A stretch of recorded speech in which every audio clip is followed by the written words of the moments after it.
Omera, before I speak, I'd like to ask, what's in your cup? Is it provocation or is it peace?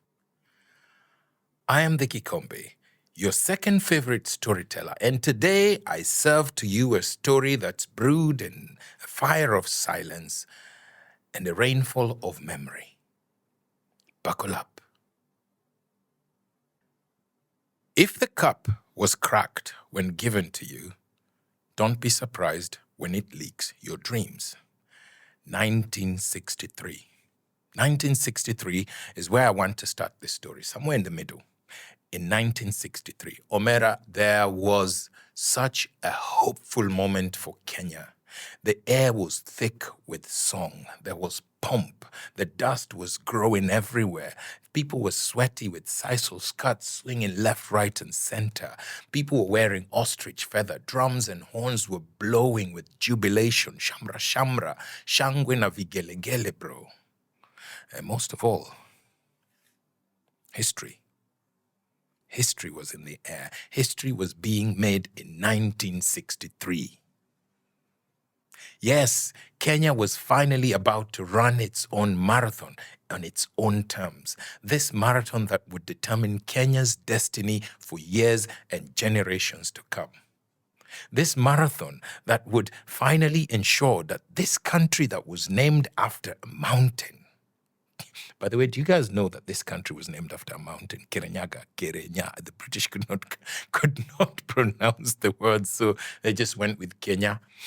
Anyway, we kept the name, and that's a story for another day. So, back to the marathon. It was decided that a Kenyan man, one who was the best role model of the country, would embark on this symbolic run.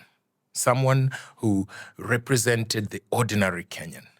This person was supposed to run this self-regulated Kenyan marathon. This marathon to symbolize the freedom, or so it was called, the freedom from the British. There was no better person to run this marathon than, let's call him Citizen A. Citizen A was the living symbol of the Kenyan spirit of unity and resilience. And though he'd never prepared for this marathon, he stood tall. Because running was in his blood. After all, Kenyans had long been known as long endurance running people because they're used to doing long distance things. And when others gave up, they kept going. So what's a marathon anyway? Besides, Citizen A was running alone, solo bin uno. And it was decided that this ceremonial run was to be run by Citizen A. Not as a race, but that one that Citizen A did at his own pace. And to Citizen A, this was not just a marathon, it was a calling. It was a chance to carry the hopes of a nation with every stride. And it was a chance to prove that unity does not always mean a crowd. Sometimes it means one determined soul running on behalf of many. So the run was flagged off by the last British administrator, known as Evelyn Baring. And at the sound of the starting drum, Citizen A began, steady, sweating, singing, hey, and every footstep in that red Kenyan soil was a prayer and a promise for a nation. And behind him echoed the cries of the ancestors, praising him to go ahead. And ahead of him was uncertainty mixed with hope. But what matters now was freedom. And Citizen A surged forward, barefoot, no shoes, not fast, but with steady power and purpose. And though his feet found challenge to adjust the pace, his determination praised his effort. Nimbio, I say, he kept going. And like I said, Kenyans were already a significant force to reckon with when it came to long-distance movement or long-distance running. In fact, history has it that some nations, such as the Akamba nation, the Agikuyu nation, the Maasai nation, the Luo nation, and even the Kalenjin nation, they were known for their long-distance endurance during movements, migration and so on, or trade. By the way, I call them nations, not tribe. I learned this from PLO Lumumba. And he said, the word tribe carries some negative connotations that could mean a lack of civilization. Pielo wana na kizungu I say. Anyway, so I call them nations. The people from the Akamba nation, the Luo, the Gikuyu nation, and so on, they moved between mainland and the coast and for the different purposes. They moved. So long distance movement was walk in the park for citizen A. It was nothing. Anyway, back to the marathon. So alone on the open road, citizen A is running. Every single step carving a path to the soil of a new era. And the wind blowing the voices of the ancestors encouraging him to keep going, bro. Because the marathon ahead was just as uncertain as it was tough. That moment in 1963, that moment the marathon began, the sun rose not just on a runner, but on a nation daring to write its own course. Even if a road ahead remained long, uneven, citizen A was determined. He was determined to pace on, going. Until he realized that he wasn't only one running this marathon. He wasn't alone. There was someone else. He was running too. He appeared way ahead of him, looking stronger and steadier. Bro. Allah? What? So this happened at the 10th kilometer mark, sorry. This happened at the 10th kilometer mark. This mystery runner, he wore nice red Nike shoes. He had the latest shoe brand at the time, Nike. His shirt had the 1963 across the front and the back, and it had a Kenyan Maasai shield image in the background, faded. And this guy looked stronger than Citizen A, and his stride was steadier. And as he paced, so Citizen A paced to catch up with this mystery Nike shoe-wearing man. As he went closer, he realized, I know this mysterious runner. I met him. I met him before. Omera, before we go on, no story moves forward without stepping back. A good story must have a flashback, so let's go back to the 1800s. No. Let's go back to the 1400s. Twende kazi. So, a Portuguese man, a sailor, called Vasco da Gama, landed on the shores of East Africa. He said he came for spices, but he left with something far more important and valuable. He left with the keys to open the coast of East Africa. Trade turned to turnover. The shoreline of East Africa became a map of European interest when Vasco da Gama left. Then the winds of slavery blew. The sailor who asks for salt may already be plotting to own the ocean. By the 1900s, it was no longer the Portuguese, but the British who were the bazoos of the continent. They're the ones who said everything. In Kenya, we say they were the ones who were those guys. How ndio wale wase? Anyway, they came not just with crosses, but with contracts, with flags, firearms, and sometimes with false promises. And we were told in history class that they came to spread Christianity, but don't be fooled. They came for business. Full stop.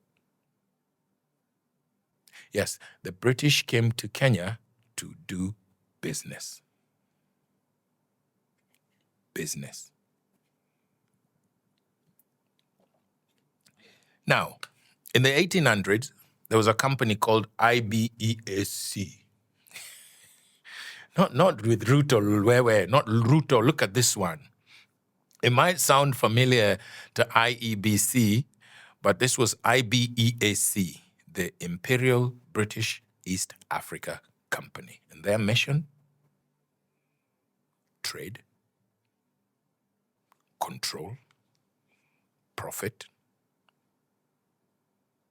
full stop. And we Africans, the welcoming people as we were, we met them with generosity. We said, come on, baby, come. We even gave them blood oaths sealed with trust. Did you guys know that? People used to do blood oaths. It is documented that our nations made agreements with the British back then. And the oath sometimes would say things like this, that you will eat from our land so long as you do not harm it. You will stay in our land so long as you do not harm us. You will be people who are welcome to my home as long as my people are safe. The guest who overstays soon rearranges the furniture. Now, by 1920, Kenya was now declared a British colony, tumeenda tukaenda. The land was taken and then was called now the Crown Land or something. And our people were displaced. They were taxed, they were forced into foreign wars. Do you know, we fought in World War I and World War II, not for ourselves, but for the empire, the British Empire. Anyway, Citizen A kept running through forest, through resistance, through detention camps, through broken treaties and burnt homes and thousands of lives lost. He ran through it all. And when 1963 came, the year of so-called freedom of Kenya, when we got the new flag, a new anthem, a new beginning, or so it was called, or so it seemed, or so we say. So back to the marathon. Now, at the 10th kilometer, Citizen A noticed someone else on the track, a familiar face, yeah? Let's call him Citizen B. B wasn't struggling. He had, like what we said earlier, the latest Nike running shoes. He had a towel around his back. He had glucose in his hand, bro. He had Ray-Ban sunglasses shielding him from the sun. He seemed set. He was on pace. I didn't know you were running, bro. What's up? Citizen A shouted. Oh, hi. I started in the last pen, Citizen B said. A different what? Pen? Now, for those of you who've never run a marathon, a starting pen is like a group where they put marathoners, right? So runners are put in groups based on ability or readiness. So starting pen 1, 2, 3. 1 are the elite, the Bazoos of the Bazoo, the Eliud Kipchoge, the Samuel Wanjiros, the Helen Obiris, the Faith Kipyegons, Unawajua. These people do marathons in sub 2 hours and 30 minutes-ish. Kind of, right? So starting pen 2, the experienced runners. They may get between 2 hours and 30 minutes and up. Then there is pen 3. These guys are the likes of me. They came to andama the runners. They are casual runners. They can do marathons in 4 hours and so on and so forth. Citizen A, of course, by now, he's realized that he started in pen number 3. Which in this case was the dustiest, most chaotic lane ever. Citizen B started way ahead of Citizen A, and Citizen A had no idea. B had support.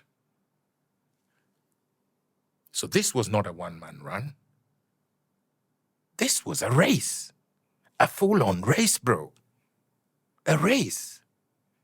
Anyway, still, Citizen A pushed on. And at this time, his feet were having blisters, right? Everywhere. His throat was dry, and he was feeling it, bro. He was feeling it, no? I'm feeling it too. At the 20th kilometer mark, a third runner zoomed by. Allah! Bro. Effortless. This new runner had a jetpack on. He had rollerblades and even seemed like he was gliding. He was just going like this. He had headphones and even satellite maps to help his run. Allah! This was none other than, wait for it, Citizen C. Elite, connected, well-fed, well-paid.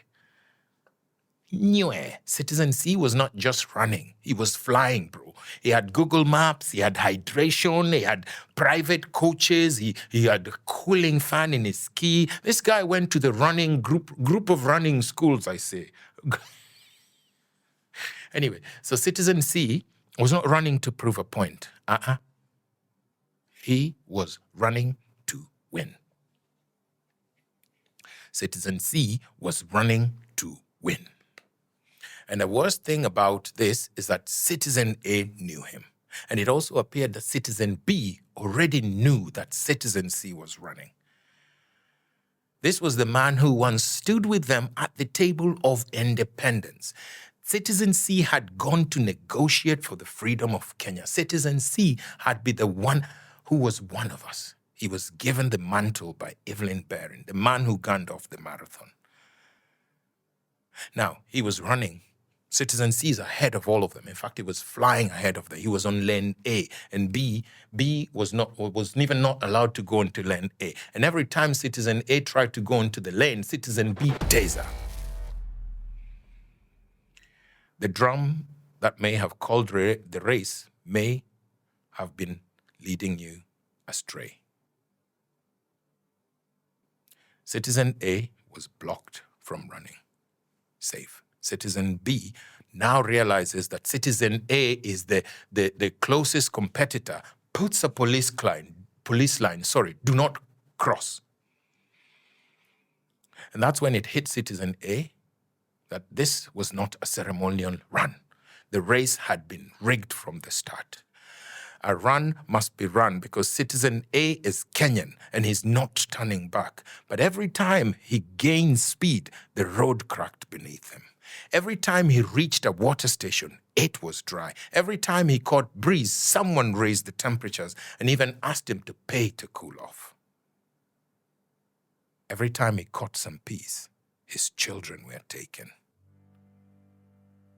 Rex Masai, the Embu brothers, Albert Ojwang, Baby Pendo. The list is so long, it would make the marathon shorter.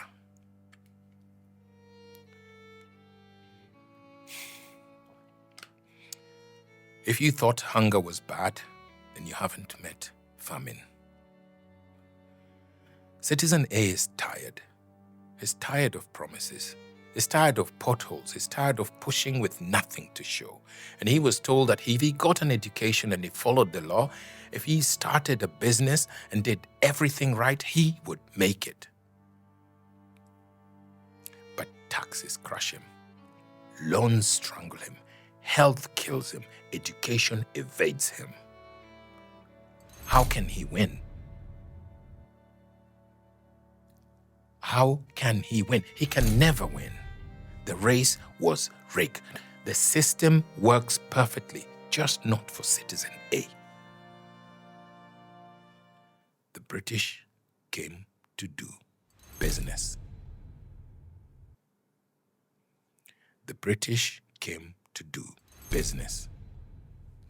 You know that when you start a business, you have to set systems in place that will ensure that even when you leave, the moment you step aside and say, here, business, the business will continue to benefit your interests. The British came to do business. Period. Full stop. Every time Citizen A tries to do something right, Citizen B blocks his way. Every time Citizen A mentions to Citizen C, this is not working for us, Citizen C blocks his way. He can never win this marathon. The race was rigged from the start. It was meant to be a ceremonial run where we all run as one Kenya. Now we are racing as a class. We're third-class citizens. How can we win? How can we win? People are going to the streets, and there are people that will riot, there are people that will protest, and there are people that will break things up. Protesters, rioters, and looters, right? Looters. A lot of times people are so focused on the looters, and I read this from a monologue of Kimberly Jones, and she talks about the looters.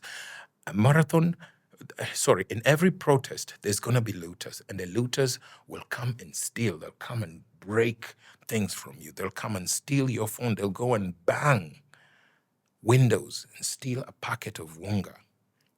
And people always condemn them and say, Akisida, I can't believe you guys mnangwa really. I can't believe you're uprooting the railway. This thing is going to benefit you. I can't believe that you're putting blocks around the road. I can't believe that you're breaking into shops and stealing. Hey, it doesn't belong to them. They cannot get a taste of it.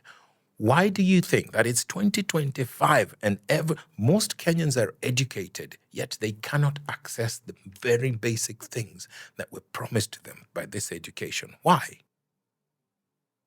So when you see that person who's breaking in to grab the unga, when you see that woman who's going in to steal a packet of maize flour, that is citizen A. That is me. That is you.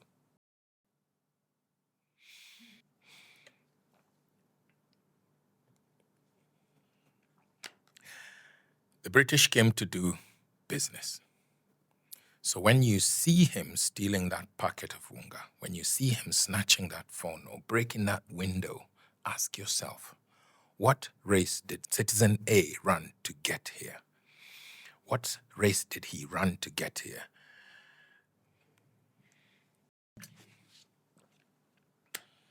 The tree you are hacking down is still giving you shade. That tree is not a fool. That tree is your mercy. And citizen B and citizen C should be thankful that citizen A is running beside him. And citizen A decided that that man who is hacked has decided that he is not going to run behind you with a sword. I am the Kikombe, your second favorite storyteller, and the story is served.